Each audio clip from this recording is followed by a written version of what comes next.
Hi everyone, today I'm going to teach you pocket knife safety, which is important information for Scout Requirement 5, and for the whittling chip, which is the Cub Scout Award. Now with me I have my sister Kara, who will be helping us with this video.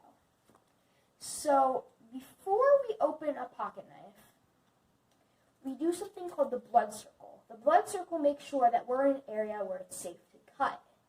So we hold out our arm like this with the knife closed, and make sure there's no one in our blood circle, because we wouldn't want to cut anyone. So if there's someone in our blood circle, we would ask that person to leave or move away from their blood circle. Kara, could you please leave the blood circle? Yes. Thank you. So this kind of knife, this is a multi-tool because it has a blade and also some various screwdrivers and bottle openers.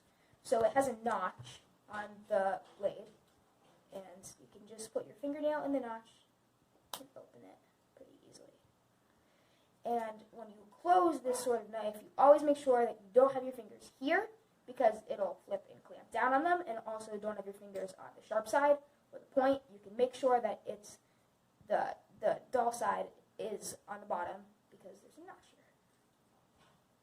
So you hold it with your fingers not here, and then you just put it flat on your hand.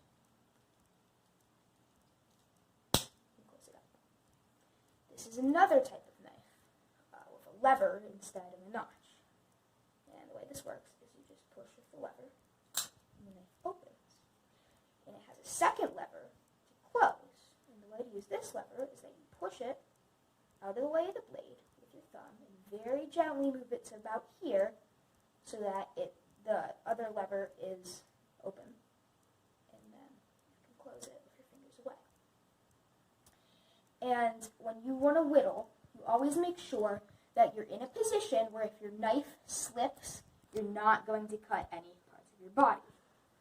And that you always have permission to whittle in the place you're whittling, which is why I put a towel here so that this table wouldn't be damaged. So open your knife and cut away from yourself. Always cut away. And usually you want to use a sharp knife, because if it's dull, it's going to be stuck and then all of a sudden slip when you push. And then that just makes for an uneven cutting stroke, and it's more likely that you'll cut yourself that way.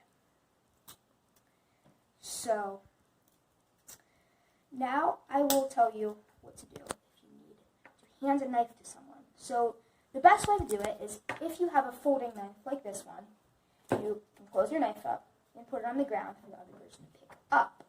But if you have a fixed knife, which is a knife that you can't close, the blade is always stuck up, then you hand the other person.